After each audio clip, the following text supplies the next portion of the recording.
So let me introduce, well, do join us. We'll carry on outside.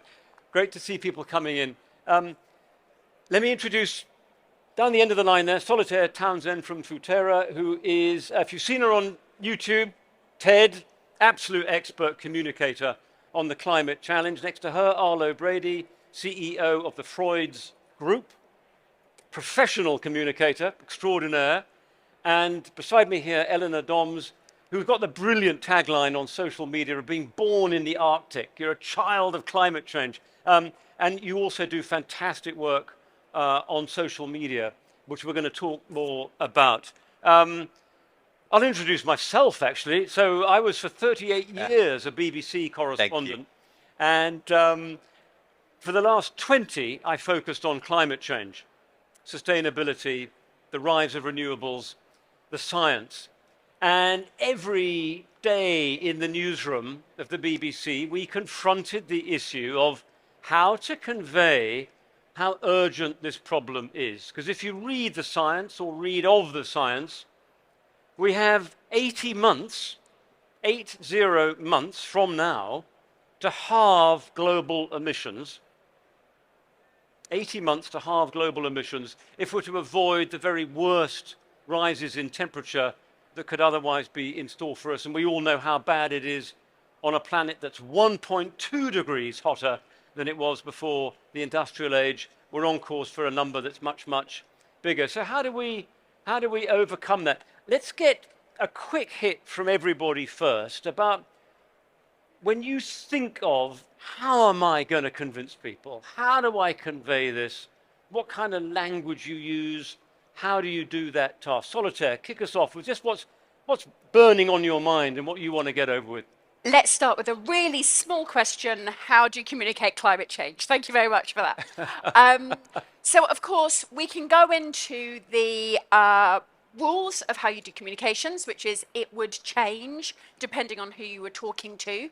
And it's all about what they need rather than what you want to say. So target your audience. Target your audience always. But I think we've got two things going on at the moment. One is movement making and trying to make sure that there is a big enough mandate for change from the public for everything that everyone in this room is trying to do. And then secondly is marketing. And for me, that means selling the solutions. I am sick of talking about the problem, of the urgency. It is there, but climate change is now communicating itself. It has taken over the job. From wild weather to extreme events, it has a bigger communications budget than any of us have. It's the solutions that need our storytelling now. Okay, well, we'll definitely get into that. Arlo, what's on your mind when you think of this question? Well, I was going to say one thing first, which is that you introduced yourself. And what we should say is there are very few people, in my opinion, in the UK anyway, that have had a greater contribution to communicating the challenge. Thank you very much. Give the guy a round of applause. He's announced as a veteran on the screen in the introduction. It's years and years of hard work on the BBC of explaining what climate change is all about. I am blushing. Made him blush. Yeah. I don't blush very often. I'll give you the fiver later, Arlo. Thank you. Yeah, thank Excellent. you for that. Yeah. Okay. So that's the but that, as you say, that job I think has largely been done now. I mean, if you do focus groups as we do up and down the country and across the world every day, people do know that climate change is happening and they know what it is. They get it because they're experiencing it more now, like with the heat wave last summer, or they're hearing about it. Well, that's one component part of it. I think there's a whole myriad of different reasons why people understand what it is, not least because certain parts of the media have been talking about it and introducing it into conventional society through TV programs and all sorts of things and films over years and years. Because let's face it, we've known about this challenge that we're talking about, this urgent challenge that we're talking about for actually donkey's years. I remember my dad gave me a book when he was a bit of a campaigner, but he gave me a book when I was quite small from the Club of Rome. I can't even remember what it was called now, with lots of nasty graphs on it showing that the world was going to hell in a handbasket. So we've known for a long time. For me, the biggest challenge in this space is the fact that most of the people doing the communicating about the behavior change that we need are people who have a deeply held philosophical belief set about this space and aren't able to step out of their own shoes and into someone else's shoes and think about what might motivate them to do something differently. And that's what's, for me, what's wrong in this space. So that means that those believers, as it were, might not target the audience that Solitaire is talking about. That's exactly what it's exactly what she's saying. Yeah, okay. I think. Eleanor, when you think of urgency and trying to cut through to people who aren't believers, who don't get it for whatever reason, what runs through your mind? Well, for me, it's the language that I use when communicating, and that's something that I experienced for years and something I had to change. When I just got my degree in energy and climate, the way I was communicating was, well, I have a degree, I know the science, we are really running out of time, we have to do something, we are not doing anything, let's do something right now. And that was not going through. I love that energy, by the way. Yeah, keep that going, yeah. But then I switched, and now I go into storytelling more to show my point of view. As you've mentioned, I was born and raised in the Arctic, and I'll give you an example of that. My home city is quite big, it's 300,000 people, and it's located on the riverside. The river is about 2 kilometers wide, and it splits the city into two parts. One is a city center, another one is isolated villages. And I grew up in the city center side, but people from the villages, they have to cross this river every day to go to work or to go to school. And there are no bridges in between. So in summer you can take a boat, and in winter you literally walk on ice. And that doesn't mean walking on ice anywhere. That means that authorities establish a special road on ice when the ice gets about 40 centimeters thick, and you can walk and you can even drive a car on that road. Now, when I was a kid, the Arctic used to be very cold. We were used to minus 30 degrees for a couple of months, but now it's not the case anymore. I was actually shocked to learn that in my home city, minus 30 is now considered abnormal officially. The average temperatures are minus 7, minus 10, and then sometimes in December or January, they're even above zero. So the river doesn't freeze? The river doesn't freeze, so they cannot install this road. And during the pandemic, it was installed 1 or 2 months later. So shops were running out of food on the other side. People were isolated, and patients that had to be admitted to the hospitals, they had really hard time getting there in the first place. And not just winters in the Arctic are changing, the summers are changing too. So for example, when there was this really bad year of floods in Europe, and it was not hot weather, it was raining constantly. In my home city, it was plus 30 for 2 months with no rain. In the Arctic, it was hotter than here. My mom said she hasn't seen anything like this before, and that has profound consequences because the Arctic and the subarctic is home to boreal forests, and they are the world's largest carbon sink on land. They store 11% of carbon, and they start releasing it and burning it in the Arctic.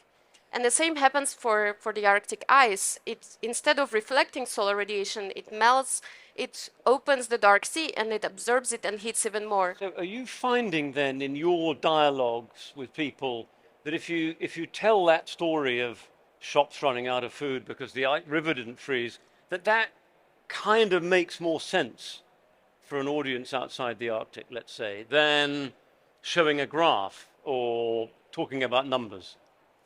I feel that human story cuts through more. I feel it does because it gets personal. I am witnessing my home melt away. I can share that story, but then I connect it to the graph and the tipping points. And most of the climate tipping points, they're located in the Arctic, in the polar regions or next to them. So that shows how what's happening in the Arctic is really close to us because it regulates the whole ecosystem on Earth. And if Arctic and the Antarctica go out of balance, our whole ecosystem on Earth goes out of balance. So, Arlo, in your experience, do you find that it is all about the story? I mean, to what extent is that the key driver here, to find a narrative that people can connect with? I think it entirely depends on who the audience is, to Solly's point earlier. I mean, for me, what you're describing motivates me and makes me upset, and if my kids heard it, it would motivate, but it wouldn't motivate quite a lot of people in the developed world. And and therefore we need to find alternative stories nevertheless, but alternative stories. One of the slight obsessions I have is that there isn't really in existence a populist narrative for climate action, and most of the world today is dominated by populist politics. Most narratives for climate action are centre left, really, and I think that there's a big opportunity. You know, people would be at the moment in the UK, for example, talking about migration relating to these kinds of events might be more of a motivating storyline than talking about the event itself and unfortunately, and the people that might be struggling as a result of it. I mean, if there's another way in the context of here to pivot to talking about opportunities for business. Yes, might be another absolutely. way in finding shining examples that that do that. So, is it you were nodding during Arlo's point there? So, I recently joined the advisory board of the Hollywood Climate Summit. So the Hollywood Climate Summit is all of the big Hollywood studios, you know, the Netflixes, the NBCs, BBC and others are part of it. But what was so interesting was watching them all fall asleep when you talk about climate change, because it's not a story. And Nobody falling asleep here, obviously. Exactly. Right, Well, this is a group. yeah. We're weird. In this room, we are weird and we're unusual. We get it, we're motivated, we're already there. It's 2023. Everybody who's like us is already motivated. We don't need to reach any of the like-minded people anymore. We've got to reach the other groups, the other target groups. And sitting with all of these Hollywood filmmakers, it was stories. That was all they wanted to hear, was anecdotes. And they were extremely aware of the power that they had. And so I went away and I did a little bit of research on the fact that human beings believe anecdotes more than we believe facts. Now, I had to do quite a lot of research on that because it wasn't that I disbelieved that, because it's science. I just don't want it to be true. I actually want people to be motivated and believe facts. But someone who tells you an anecdote about something is more to be believed. And just imagine you're at the water cooler, you're telling somebody about the electric car you're going to buy that you've researched, that you've done hours on Google, looking at miles per hour and carbon, and yet someone who you work with who you don't even like very much says, "Oh, you don't want to buy that, mate. My cousin's uncle brother, so many hidden costs. All the evidence would show that you won't buy the car, even though you have the proof that it's the right car to do. So what we need is we need to get this mountain of stories, anecdotes, proof points, human interest, your stories of being entrepreneurs against the odds. We've got to get these embedded across pop culture so that we get, as Arlo said, these narratives that people can hang on to. Because the only narrative that there is at the moment out there is the "we're fucked" narrative. That's the narrative. And I'm not challenging that narrative. I read the IPCC reports. The "we're fucked" narrative is very, very serious. That's a scientific term, by the way. Exactly. But we also need, and here's another scientific term, we need a "how do we unfuck it" narrative as well. We need that solution. That's in the annex. Story. Exactly. Yeah. We need those. I need as many powerful narratives, as powerful as Elena just said about the problem. I need as many powerful narratives about the solution and anecdotes in order to be able to create that movement and that mandate. So look, I think... And build on that. And I think those narratives need to come from people, unusual people that are closer to the point of change, in the sense that, using the example of the electric car, that we do a lot of public health campaigning, and if you look at the behavior change work we do on public health, particularly the work that we did during the pandemic on vaccines, you'll see that most people are actually influenced by... We're unusual in that we're probably influenced by David on the TV talking to a scientist and showing a graph, but actually most normal people are influenced by the bloke people they met in the pub, so we need to find a way of getting closer to where people are actually receiving their information, and the environment movement hasn't done a very good job of that historically. Yeah. So look, I think one of the issues that's really a big one for me is language. I mean, climate, I mean, net zero. A lot of people don't really know what it means, actually. I found that all the time. Mitigation, adaptation, I mean, ambition, IPCC, UNFCCC. I mean, I heard a horrifying story the other day from a friend who's on the board of a medium-sized European bank that I will not name unless I trip up. And the board had to go through a 2-hour ESG training module that was given by someone from one of the big 4 accountancy firms.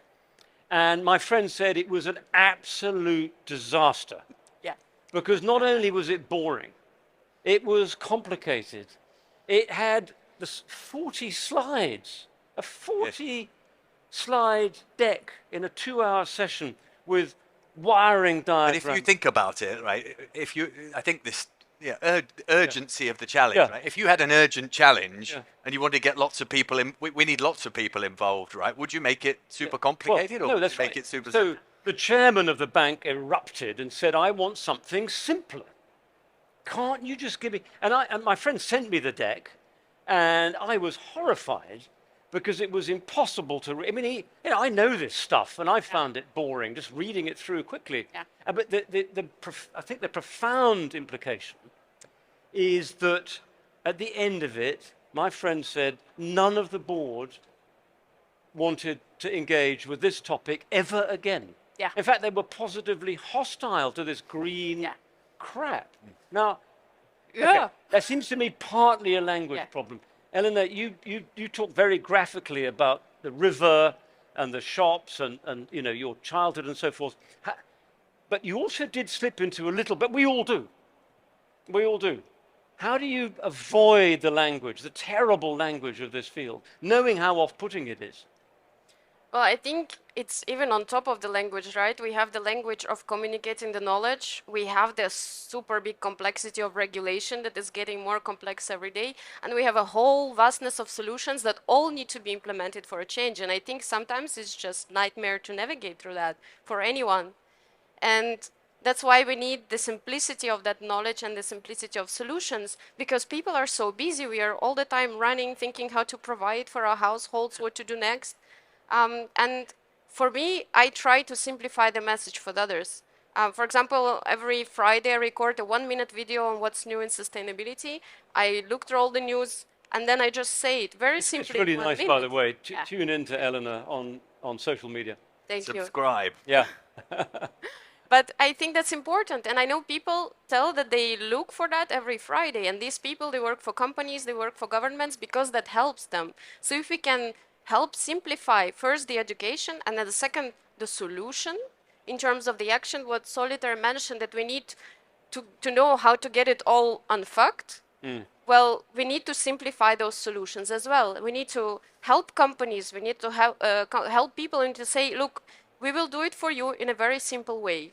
Or this is what you need to do, 1, 2, 3. The terminology can be, is a barrier, isn't it? I mean, I remember going on the Today program at the premier slot of 8:10, and the presenter, it was about the IPCC, and the presenter introduced me, so we've got our science editor joining us now, who's going to talk about this new report on 1.5%.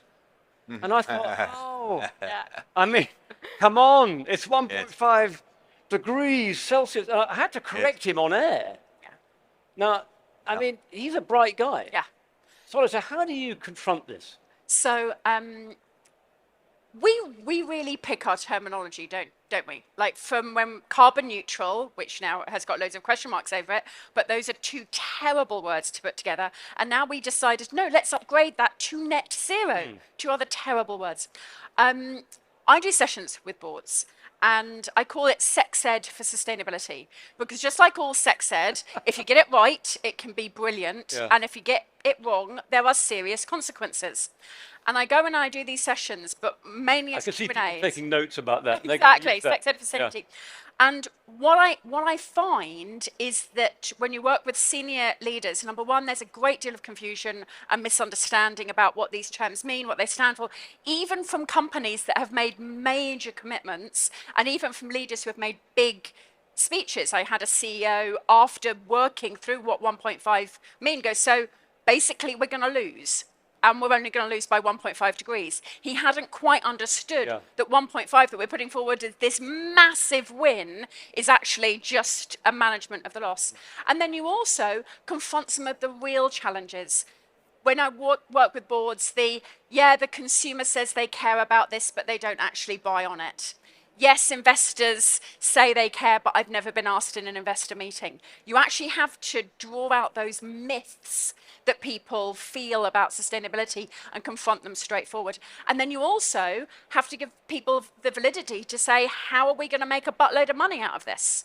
So when you're working, that's about targeting businesses. When you're working with businesses and where people are in their business mindset, where they have a job to do and they are judged on how well they do that job, you have to show how this is going to contribute to them doing that job well.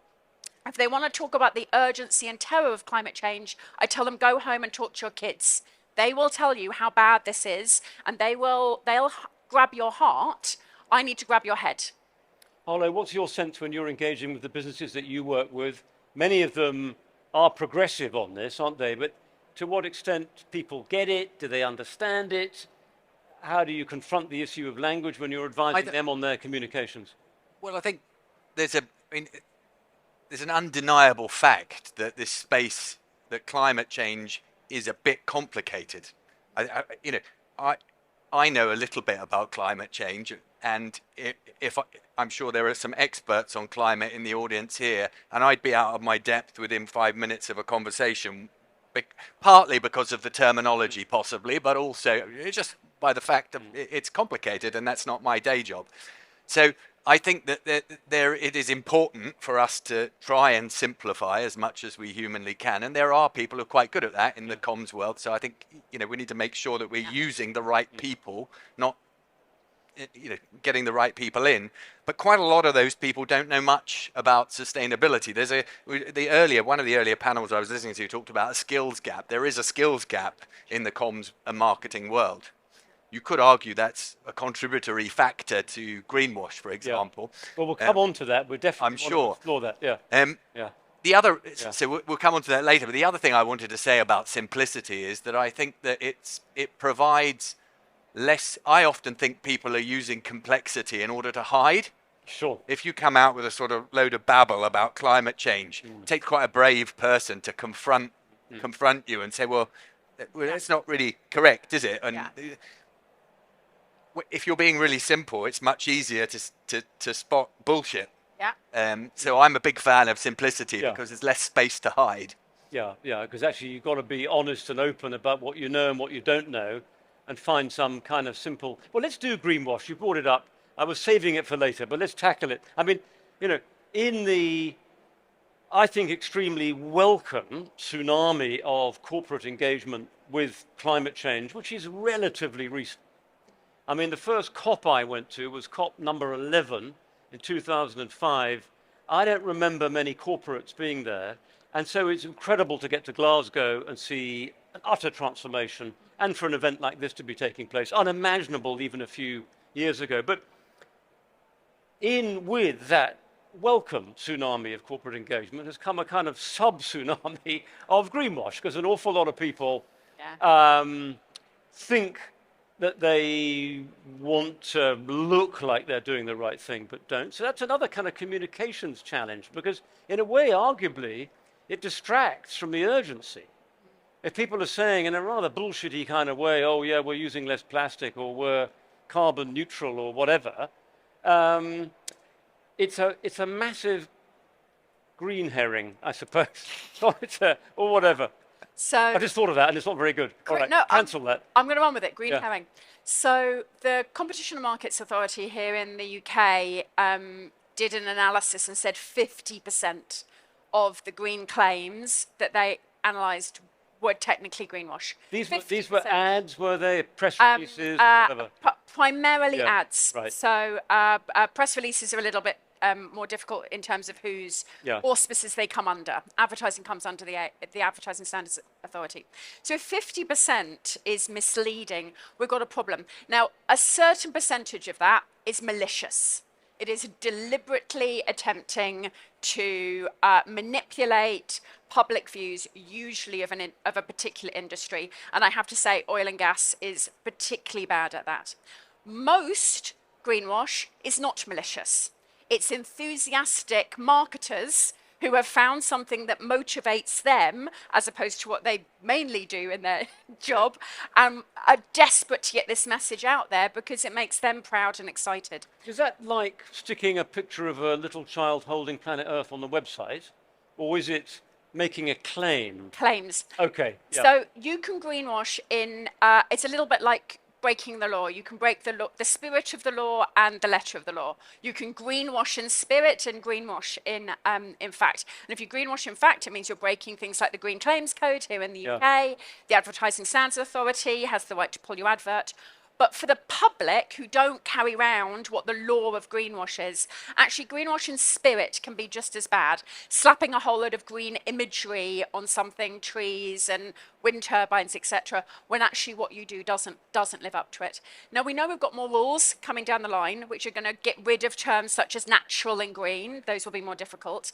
But what we don't want to do is terrify everyone so much that they stop talking about this. So the rules of the way to avoid greenwash is the same way to avoid any type of misleading marketing, which is stop talking about yourself. Stop talking about yourself. Stop claiming what you're doing and start explaining how you're helping. And just that mindset change, we work with marketers on this to say, take the word claims out and start thinking about offers of how you're helping people to make a difference. And as soon as you do that, there's a humility that comes with it where you'll stop boasting about yourself, which no one gives a shit about anyway. There isn't a consumer on the planet that's going to go, communicate what well you're done. actually doing. So talk about, or talk about the issues that matter to your consumer and to your customer, and how you are going to help your customer with what they care about rather than what you've cared about. 90% of the claims that people make, be they greenwash or not, don't need to be in the marketplace anyway. You do not have to talk about everything that you do. There are many, many other reasons to do sustainability rather than marketing them. And the only messages that should be out there are how you are serving your customer or your consumer and their needs on sustainability. And as soon as you do that, suddenly a lot of the greenwash drops away. And of course, it does matter, Elena, doesn't it? Because, you know, the more greenwashing happens, the less we're actually getting on with the task of tackling climate change. I want to chip in on something that Solitaire said about sometimes we are getting too terrified to act because we are afraid of, greenwashing claims, and then we go into a green hushing. Yeah. And then we can look into carbon markets. New language. I read about green hushing the other day. Yeah, that's good. Yeah, and then we are afraid, right? Like, let's look at is that a real thing, do you think? Companies just saying... Yes. Absolutely. Okay, all right, okay. Yeah, that's good. Okay, fine. Yeah. So let's take carbon markets, right? There was this big scandal with Vera with the phantom credits that they were selling, right? And now everyone is afraid of the carbon markets. Yeah. But carbon market was there in the first place, the voluntary, so that we scale technologies or nature to reduce carbon emissions, right? And we've heard yesterday from the climate scientists that we need to both reduce emissions and restore nature because it keeps us in balance. Now, with this, of course, there is a problem here. There were phantom credits, but for me, what is lacking in that case is not that the instrument is wrong and we shouldn't use it. We absolutely need to tackle finance and put finance towards nature restoration. But maybe the transparency is the missing bit. And for example, that's what we are focusing with Earth Plus. We are restoring and cleaning soils and removing CO2. But we realize that we have to show transparently, like all the best NGOs do in those traditions of where action is taking place, what are the results of those actions. And if we have this transparency in the carbon market space, we see the satellites, we see the pictures, we see the statistics, maybe then there would be also less place for greenwashing because we can see it with our own eyes as consumers of what's happening on the ground. You can't get away with it, Arlo. So this green hushing. Okay, fine. This is real, is it? Definitely, yeah. There's lots of. I mean, it's bad if it's real, right? I mean, it's bad because it's urgent. To go back to the point, the challenge is urgent, and we need companies to take action. And I think that at the moment there is a palpable fear of companies communicating about this topic because they don't want to be bashed. And that's a great shame. I really want to hear from companies that are taking action on this agenda. I think one observation I wanted to make was that we live in a world of misinformation. So if we thought that greenwash is a particular problem in the climate space, it's certainly not just isolated to the climate space. Everything we see and do these days is subject to misinformation. Post-truth. Yeah, exactly. Politics is the worst of all, of course. And I think that what is needed is we need to dial up the volume on companies talking about climate change and climate action, but we also need to dial up regulation, and we also need to dial up scrutiny and dialogue. And I think that scrutiny and dialogue thing is more important than regulation, personally, because regulation is dealing with laggards, people that are, you know, the deliberate greenwash, the people that are actually malicious, which personally I don't think is the majority. I think one of the biggest challenges in this space is that the traditional media the demise of traditional media has meant that there are far fewer people scrutinizing corporate claims than ever in my lifetime. So it's much easier now to say stuff and not have anybody analyze it in any particular way. You know, so I think that you have to have scrutiny at the same time as the volume. And I totally agree on the scrutiny, but I'm just wondering, as that increases, does it encourage the green hushing? I mean, the companies we want to hear from, because I think what's so important is to be open and honest and share experiences in the efforts to tackle climate change.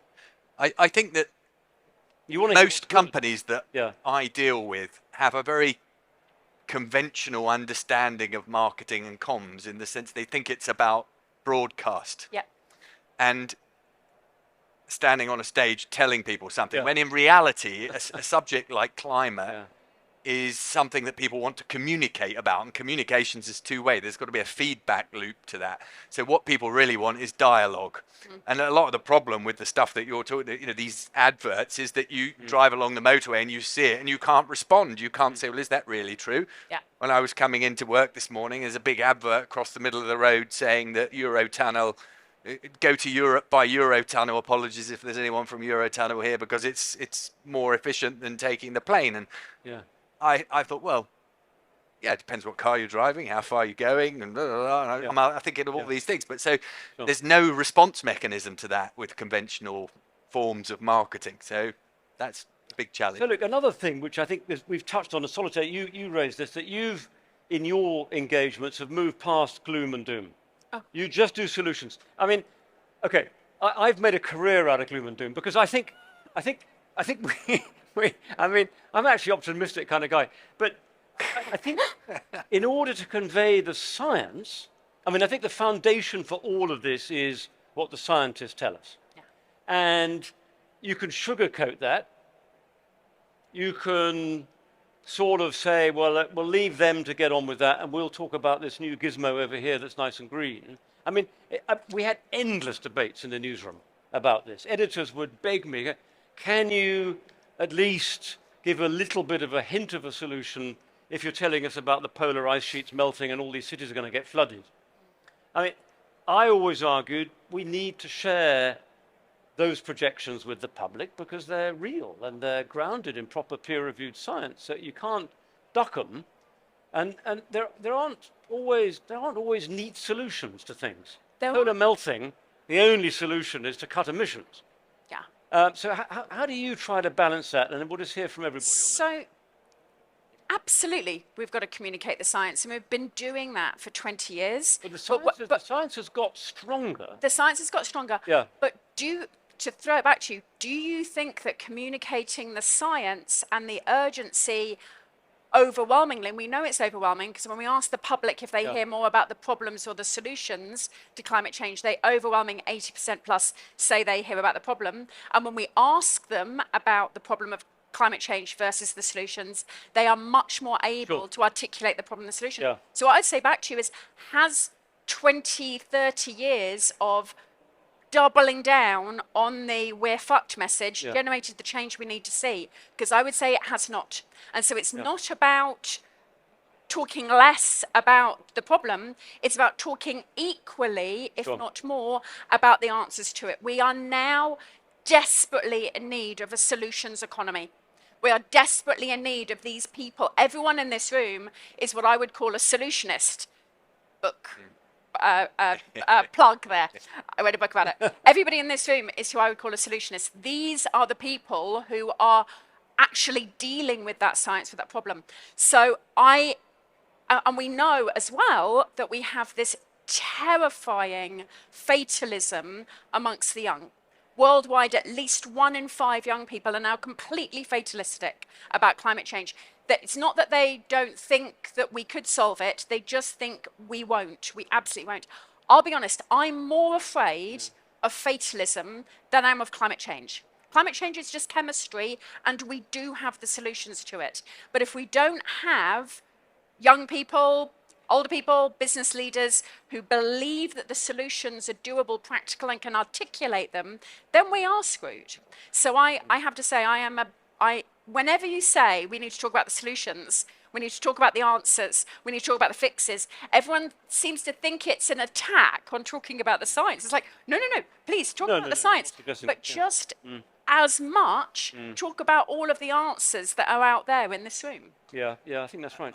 Building on that, I think that I don't think we do need much more science communications personally, because I think if you talk to ordinary people, people basically get that this is happening.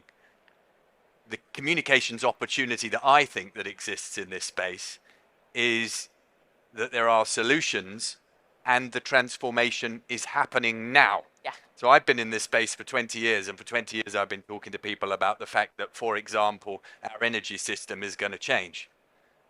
Of course, I've always been saying there's lots of interesting people, they've got cool technology, it's going to happen very soon. So it's happening right now. Yeah. Today, it's fully underway. There's a massive transformation taking place. You know, the fossil fuel dinosaurs are desperately clinging. They're still making money right now, but they will not be unless they transform fairly soon, because there's a massive, large-scale transformation underway. I suspect that's one of the reasons for this event here today, because the UK is behind the curve on this stuff. Look, you know, God, we need that battery factory tomorrow from Tata, and so, you know, we've been clinging on to the old economy for far too long. You know, if we start talking to people about what's happening in China on renewables, it's jaw-dropping. And if you ask ordinary people about climate change, the narrative that is stuck in their brains is the number of coal-fired power stations that are being built in China, when in fact their contribution to solar and wind is unbelievable. So I think we need to talk more about the revolution that's happening now. It's happening in energy now. It's really at the tipping point in agriculture right now. And I could talk about other areas where that transformation's taking place. But so some people are motivated by being scared. Other people are motivated by opportunity and not wanting to be left off of the bandwagon. And the UK is sort of running behind desperately. There's perhaps another category in addition to that. I was talking to a guy running a fund, and he said that many of his clients were very interested in climate change and actually were pretty well kind of understood it, you know, some of the key elements of it and the risks and so forth. But when Putin invaded Ukraine and oil and gas prices shot up, those same people who were quite well across the climate science rang up my friend to say, you are getting me a slice of oil and gas shares, aren't you? These dividends, these returns, and all the rest of it. I mean, it's another kind of, you know, people who were aware of the problem broadly, but just see some dollar signs ticking away in front of them. Elena, what do you want to say on this?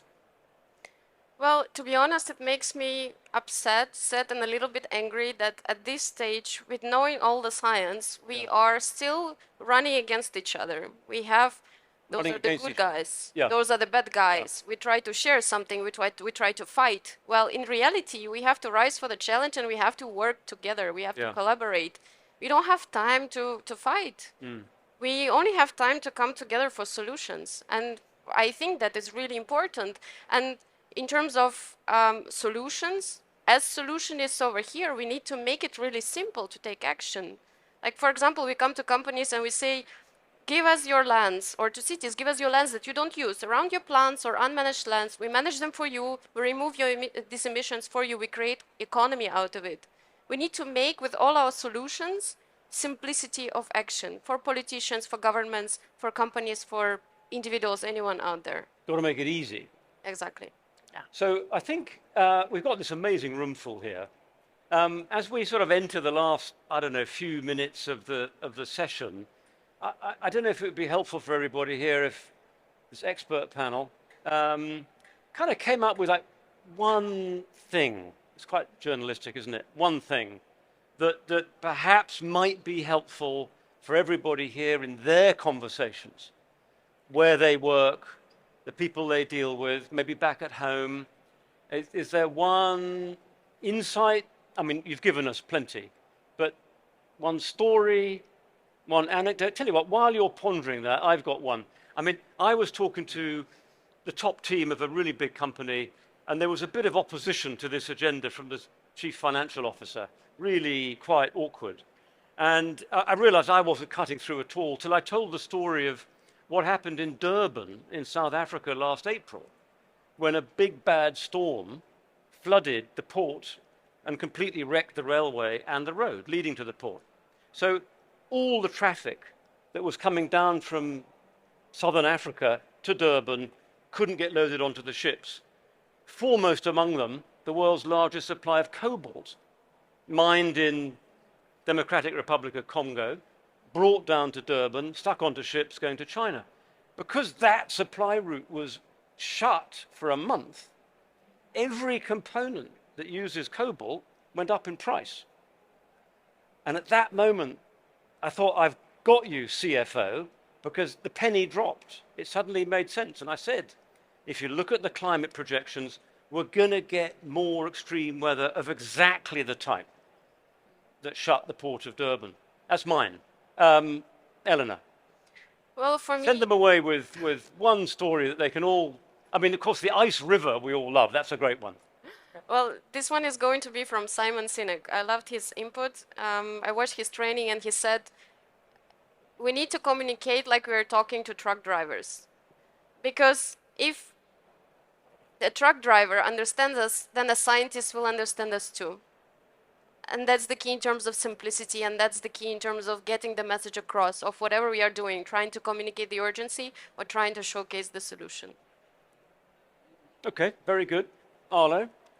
I think that there's a lot of lessons from the public health space that you can apply to climate action. So I think it's well worth, if you're interested in this space, looking at smoking is a great one to look at the case study in terms of how progress has been made. And by the way, we've known that smoking has been very damaging to human health for a very long time, and it's taken a long time to take action, for people to take action, not because they didn't know it was bad for them themselves as an individual person. Not, looking miles away at someone who lives near the Arctic. Literally, that's bad for you, and it took a long time to get to that point. So I think the lesson that we can take from that is there are ways of moving people. One way of moving people is to regulate and put down rules and tell people what they need to do, and the other way is to incentivize people. If we put a big sign up there saying, free, chance to win a Tesla Model Y, 1 in 10 chance at the back, everyone will be out pretty quick, right? You've got to incentivize people. You've got to make people feel left out. And as I say, this is a massive transformation that's happening right now. So people, if they're not engaged in this space, should feel left out. So what would I be communicating in this? But I'd be trying to communicate the idea that this is a super exciting space to be for a career, for a company, for whatever it might be, and you're left out if you're not participating in it. Yeah, in some way. So definitely +1ing on simplicity, and definitely +1ing on selling the benefits rather than the fear. Late last year, I was asked to speak to a group of about 45 essentially kids about climate change and how to talk about climate change. We spent a day with them trying to find their voice, etc. Really interesting work. They were all social media influencers. And at the end of the day, and I did this for YouTube, at the end of the day, YouTube told me that that group of kids have a daily reach of 1 billion. Those 40 kids talk to 1 billion people every single day. So from a professional communicator to you guys, as an industry, we are moving so online and so much around social media influencers because the power to change attitudes and behaviors in those platforms are so much bigger than any platform we've ever had before. And in fact, new Unilever research shows that people are, 3/4 of people are more likely to listen to and act on advice and insights and behaviors if they come from a social media influencer than if they come from the news, if they come from TV, if they come from business. So that's why I'm so pleased we've got Elena on the stage. But if I had one piece of advice of where to spend your marketing budget, spend it on working with social media influencers because the bang for your buck is going to be so much bigger. That's a great point, and I'm really pleased that you brought it up because we haven't done enough on it. And just as a final point from me, picking up on Arlo's point, I sometimes find what does resonate is telling the story of my great-great-grandfather who ran away to sea and was a seafarer for all of his life and lived through the transition from sail to steam. And he described how painful it was for all of those mariners who'd grown up with sails, the romance of the ocean, hauling on the ropes and all the rest of it, confronted now with the prospect of loading coal into a boiler and getting a steamship to operate, which obviously took over and did better. And my ancestor describes in his memoirs, which by the way are appalling because they're all about how marvelous he was, but there's this one bit I love, which he says, it was very clear to him very early on in the transition that there'd be winners and there'd be losers. Those who didn't recognize that there was a transition quickly went bust. Those who recognized, as Arlo describes it, we are in the middle of this amazing upheaval with incredible opportunities, made their fortune. Would you join me in thanking this fantastic panel? I've really loved it. Really, really good. I hope we've sent you away with some brilliant ideas. You're all going to communicate the challenge with huge effectiveness and things will change. It's lunch now. The next session begins at 2 o'clock and Alistair Drennan will be in the hot seat. Thank you all very much indeed. Take care. Well, great. Brilliant. Hi there to everyone at Innovation Zero. Ben Aisley here, driver and co-owner of the Emirates Great Britain SailGP team. It's great to see London and the wider international community coming together to push the needle on sustainability and green innovation. SailGP is the first climate-positive sports and entertainment property. I hope you have an excellent 2 days at Innovation Zero.